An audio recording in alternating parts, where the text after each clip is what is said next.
Hello, this is Coleen Bryan with the Friday 5 from College Materials. I wanted to give you today an overview of the UC admission updates in light of COVID-19 and changes that will impact specifically the class of 2020 and 2021.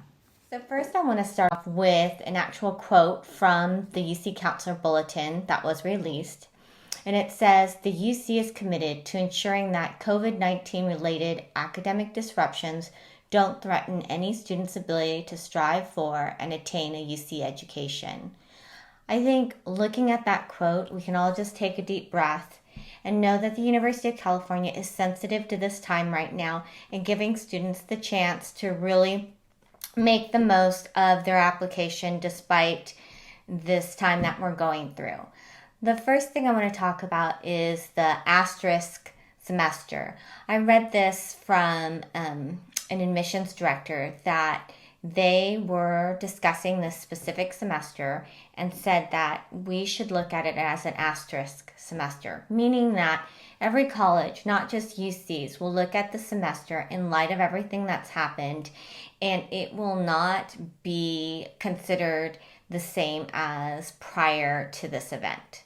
So with that, as we look at the University of California specifically, they have changed their policy in allowing that non-letter grades, if your district decides to go to non-letter grades or school, will be accepted for A through G requirements, and that will not be calculated in the GPA. So that is definitely a change of policy. The second thing that we should look at is the class of 2021 will not have to submit test scores. And that is a good thing with the fact that students have not been able to take the ACT and SAT this spring. So that does not mean if you've already taken the ACT or SAT, you can submit those scores. And it also allows for students, if there is an opportunity this fall, you can go ahead and take those tests as well. So for students that are uncertain what they are going to do, they should just go ahead and, now that you have this time at home, prepare on your own. And if that opportunity opens up, go ahead and take those tests. But by no means should you be stressed that if you have not taken the test, that will prevent you from applying to the University of California or Cal States this year. Again, let's talk about AP classes.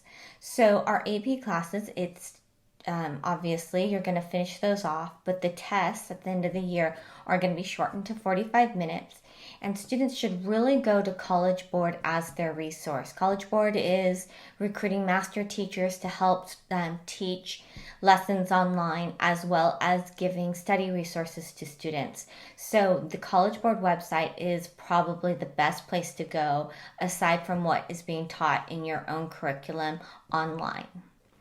Additionally, for the class of 2020, the UC has made a couple of adjustments. The first thing I want to tell you is that if you are having a problem with committing to a UC campus for any reason, whether it's financial or something else, make sure you let them know that there might be a delay.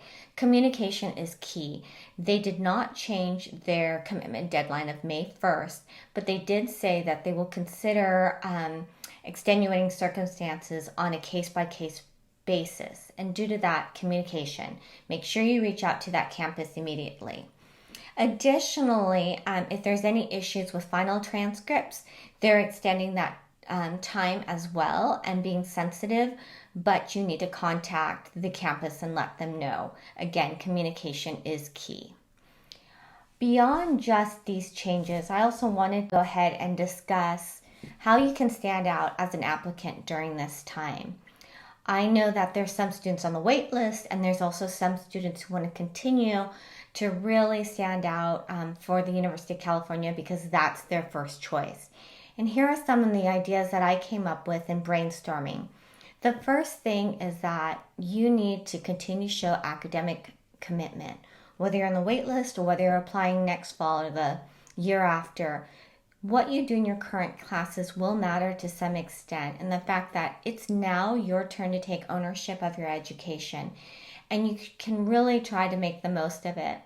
If you're having troubles in your current class or specific subject, make sure to either reach out to your teacher, another student who's either in the class or has taken the class, or other resources like Khan Academy to try to do your best in light of these circumstances.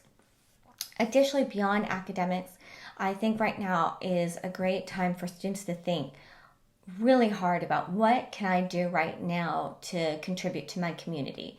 Some of the things I thought of were, with technology, you can volunteer as an online tutor or reach out to senior citizens in your community and see if they need anything. For example, simple things like going to the grocery store or taking in their trash. These are going to be meaningful right now and really show how you're committed as a citizen to your community in light of the events. Finally, I think it's also important to think about ways you can challenge yourself. Obviously, you want to do your best in your current classes, but you may also want to think about looking forward, possibly signing up for a community college this summer and taking a class there. Or you can even take a class on UC Scout, which is available year-round, or you can even do it this summer. But those things are also available to you to help you develop academically. Finally, in closing of this session, I just wanted you to realize that the University of California is sensitive to how stressful this time is, and they are making changes. You as a student and as families, it's really important that you stay on top of these changes and also use these changes to your benefit. If you have any questions, please feel free to contact me. Website is listed, and also you can email me at collegematerials@gmail.com. If you'd like to set up a consultation, I'm available for online consultations. Thank you so much. Take care.